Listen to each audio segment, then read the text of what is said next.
Eu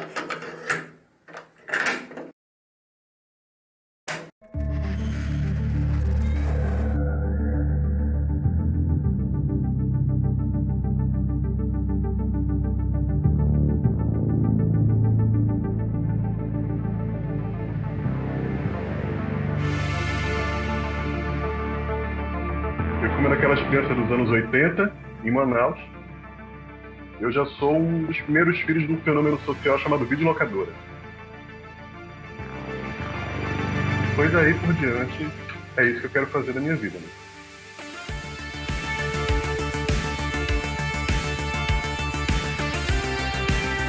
E a gente tinha esse diferencial. Quase todo mundo aqui do Brasil vinha pra cá pra comprar tênis, uísque, perfume e uma porra chamada videocassete.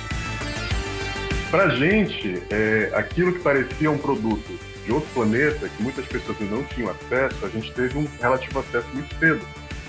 E o meu pai era apaixonado por filme, por assistir filme em casa. Então, um dos primeiros investimentos que ele fez de lazer doméstico foi comprar o bendito videocassete VHS.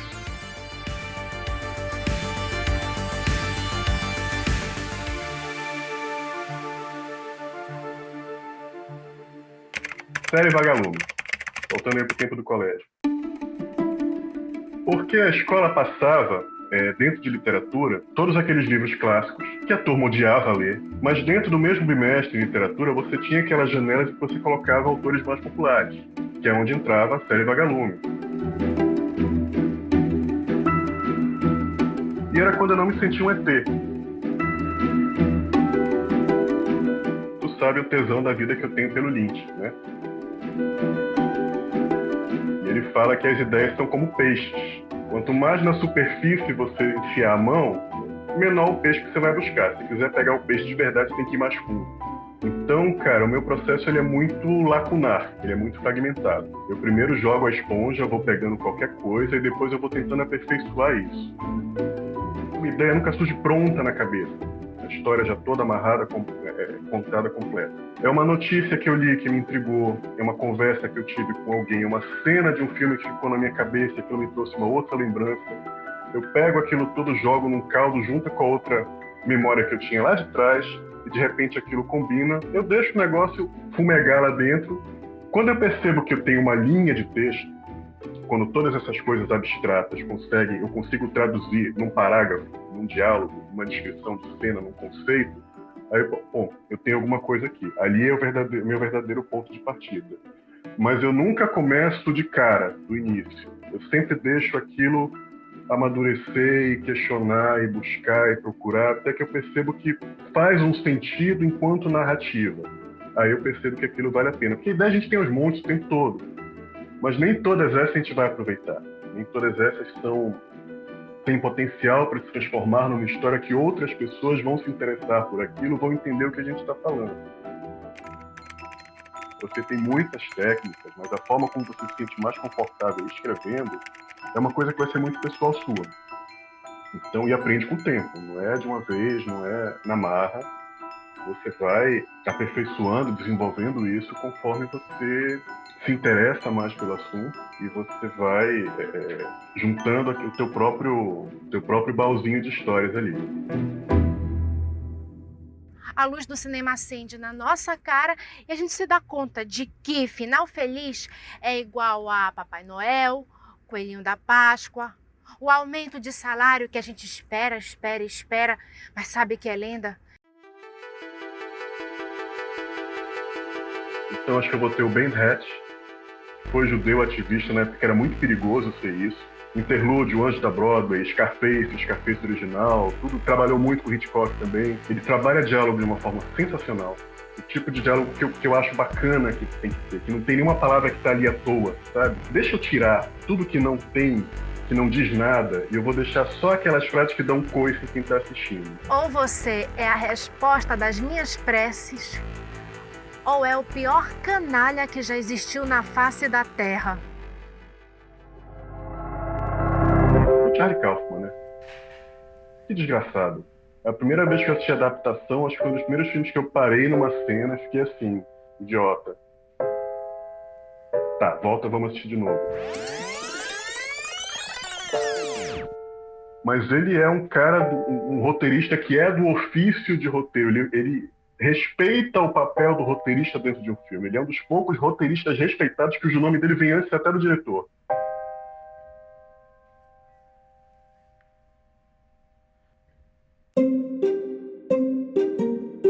É até delicado falar isso porque a gente pisa em muitos calos, né? Tem muitos defensores da aleatoriedade, do amadorismo. Eu acho que não. Eu acho que existe sim uma ciência por trás de uma boa história, independente do gênero. Eu acho que existe um grande trabalho ali de você ter uma técnica de escrever, de contar aquela história que funcione. Você tem um escopo, você tem a metragem de um filme, aqueles 120 minutos que a história precisa começar e terminar. Você tem a metragem de uma série, cada capítulo tem que dizer alguma coisa, no final aqueles 50 capítulos tem que contar uma história só. Então existe sim muita técnica, existe uma atenção muito preciosa aos detalhes que fazem com que uma narrativa, 3 arcos, 4 arcos, 5 arcos, personagem A, B e C, que aquilo funcione. Você, quando está assistindo como mero espectador, nem percebe por que você está gostando daquilo, mas existe todo um trabalho ali para fisgar a tua atenção. Isso é ciência. Às vezes me vem uma frase na cabeça tão boa que eu queria inventar um personagem para aquela frase caber nele. Mas geralmente é o contrário. Geralmente, primeiro eu penso que quem é que vai contar essa história? Eu penso, o cara nasceu onde? O que ele pensa da vida? O que ele faz? O que ele gosta? O que está acontecendo com ele agora? E aí, pela personalidade, né, pelo jeito, pela característica daquele personagem, eu vou pensando na forma como ele escreveria, como ele falaria. Mas como é que eu escrevo? Cortando palavras. Eu acho que é o trabalho mais difícil, porque você escreve aquele texto hoje, achou bacana, quando acorda no dia seguinte vai ler, putz, tá uma bosta. Amazonas Film Festival. Quando ele começou, eram muitos poucos bolsões dentro da cidade que você tinha de pessoas que discutiam cinema de fato. Então, logo que surgiu o festival, Amazonas Film Festival, a gente questionou, criticou, que era um festival comercial, que estava dentro do Amazonas, mas não valorizava os talentos amazonenses, que era um festival voltado para fora. E eu fui um dos poucos vilões do lado negro da força que se colocou contrário a isso. Eu falei, olha, cara, pensando não só como pseudo-redator, escritor, mas como publicitário, um cara que trabalha com marketing, um festival como esse, ele precisa sustentar. É complexo, é caro, ele precisa ter visibilidade. Especialmente que a gente está aqui no meio separado do resto do Brasil, que já não é grande coisa. Você tem dezenas de festivais no Brasil inteiro de cinema. Dentro dessas dezenas você tem uma elite de festivais que são circuito de premiação. E a gente está começando um festival de cinema no meio do nada, com a pretensão de que ele faça parte do circuito de premiações nacional, que é extremamente restrito. A gente quer que as pessoas venham para cá trazer suas obras para serem exibidas em primeira mão. E aí você traz artista de novela, você traz roteirista de obra de comédia, de coisas assim, mas que eles trazem em si uma certa visibilidade. Aquelas oficinas, por menores, por curtas que fossem, traziam um pouco da técnica. Começou a exibir filmes feitos aqui que você não tinha uma escola de cinema, você não tinha uma escola de belas artes, mas você tinha gente com boa vontade, com vontade de fazer.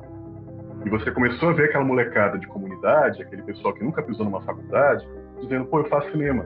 E aquilo era do caralho.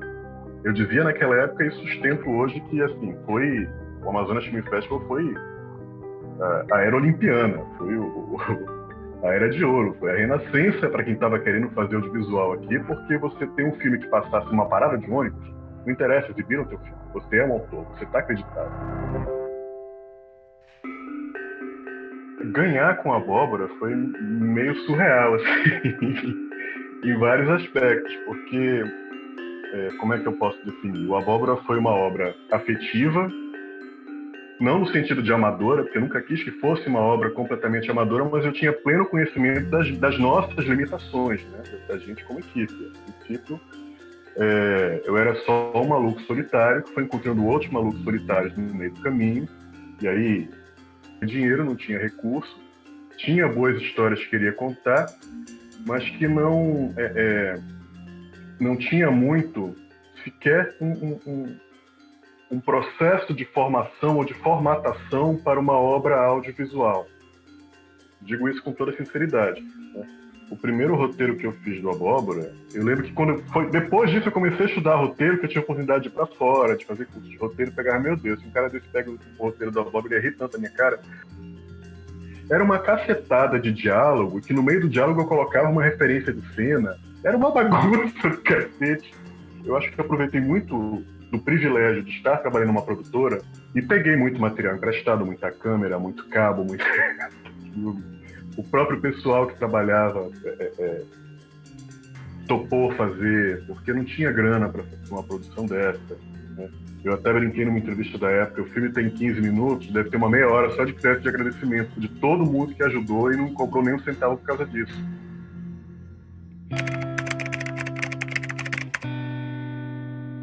Veio um apocalipse a conta-gotas, completamente esquisito, né? E aquilo foi ficando sufocante de uma tal forma que você pensa assim, eu não sei se o mundo vai sair melhor ou pior depois disso. Eu não sei se ficou algum aprendizado, alguma lição a ser aprendida de tudo isso. Eu acho que vai ter muita gente que vai sair dessa pior. Então, eu quase como fuga mesmo, como desligamento da cabeça que estava meio sequelada, eu comecei a escrever várias coisas, mas entretenimento pessoal. Era uma ideia que eu não queria jogar fora e que eu jogava para ali. Mas tudo muito linhas, sabe? Tudo muito inconclusivo, tudo muito, olha, seria legal falar desse assunto que eu pensei naquilo lá atrás. Deixa eu dar uma oportunidade para isso agora nessas horinhas que eu vou ter aqui de não fazer nada. Então, o HD e a nuvem estão cheios de semi-projetos. Coisas que provavelmente nunca vão ver a luz do dia, mas que eu tenho depois que descontaminar, né, de fazer aquele processo de reler e ver o que realmente dali dá para... Porque, eu vou ser sincero contigo, a cabeça não estava funcionando. Não estava. A gente fica, sabe, que mundo paralelo do absurdo é esse que eu estou vivendo? Porque não é só a doença em si, é a reação das pessoas aqui.